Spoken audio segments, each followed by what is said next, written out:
我国的第四代住宅出现了。听到这个消息，很多人肯定一脸懵。我前3代还没住明白呢，怎么就出了个第4代？第4代住房究竟是怎样的？跟前3代住房究竟有什么不同？这里是知识天地。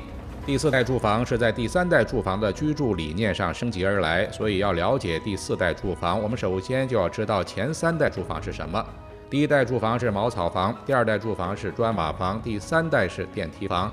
而第4代住房是在电梯房的基础上融合了中国传统四合院、低层别墅、空中园林等传统住房优点，按照绿色环保理念建成的高层建筑，实现住房与绿化园林完美和谐。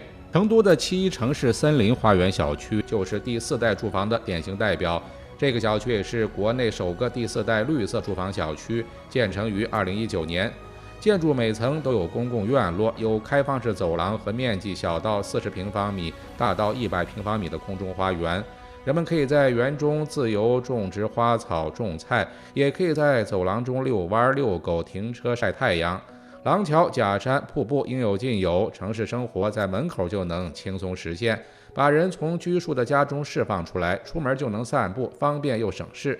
空中公共四合院的建成不仅给大家提供了散步空间，更是大家互相交流的场所。在这里，人们可以像之前四合院生活一样，邻居之间茶余饭后一起闲聊、打麻将、跳广场舞，充分打破了房屋空间不足的束缚，邻里不再冷漠，欢声笑语又充斥在大家周围。建筑外墙布满绿色植物，让你有种置身于大自然的轻松感，时刻呼吸新鲜的空气。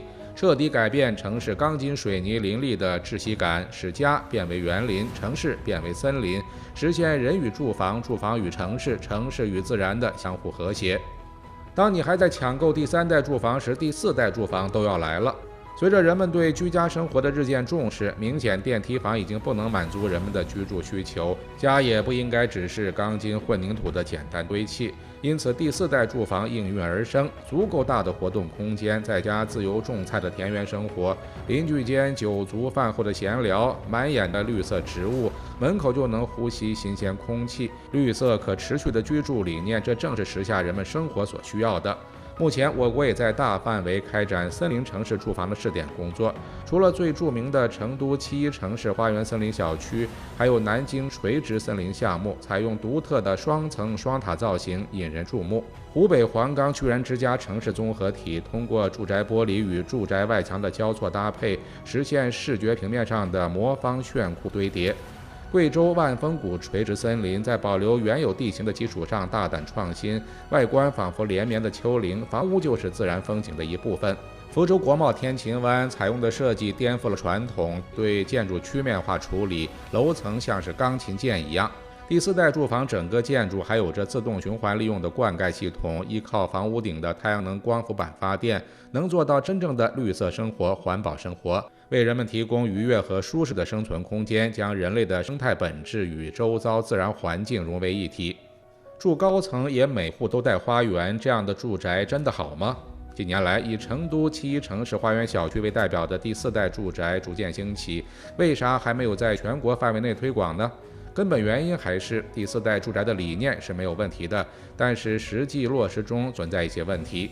首先就是满墙植物的安全性，因为第4代住房尚在摸索阶段，没有相关绿色建筑的行业标准和规范。那么植物疯狂生长会不会对房屋结构造成大规模破坏呢？其次，植物成群、蚊虫病害、树木防雷防火、高空坠物这些安全问题如何解决？城市目前也没有具体的管理规定，到底谁来负责，谁又来监管？一旦发生暴雨，大量的落叶容易阻塞下水道，造成雨水倒灌，这么大面积楼层该怎么处理呢？最后，外墙植物的维护谁负责？是业主自己负责呢，还是归属物业管理呢？因此，第4代住宅想要真正普及，需要做好行业的提前规划与布局，这也是目前建立多个试点的目的。完善相关管理办法，明确蚊虫病害、树木防雷防火、高空坠物等安全问题的责任归属，从法律上杜绝潜在纠纷的发生。建筑商应该合理规划不同植物搭配，充分论证房屋安全性，避免出现植物危害房屋现象，做好房屋排水构造。物业单位应该提前制定应急预案，做好夏季防蚊、雨季防雨之类的突发事件应对。业主自己也要做好房屋管理，不随意堆放植物，不影响他人正常出行活动。尽管目前的第4代住房还存在一些问题，但是其大胆出发、勇于探索的做法还是值得肯定的。相信在不久的将来，第4代房屋会克服种种困难，以高质量、高绿色的形态迎接每一位业主的归来。花园家居、绿色森林城市为期不远。知识 TNT 专注你不知道的食物科普，我们下期再见。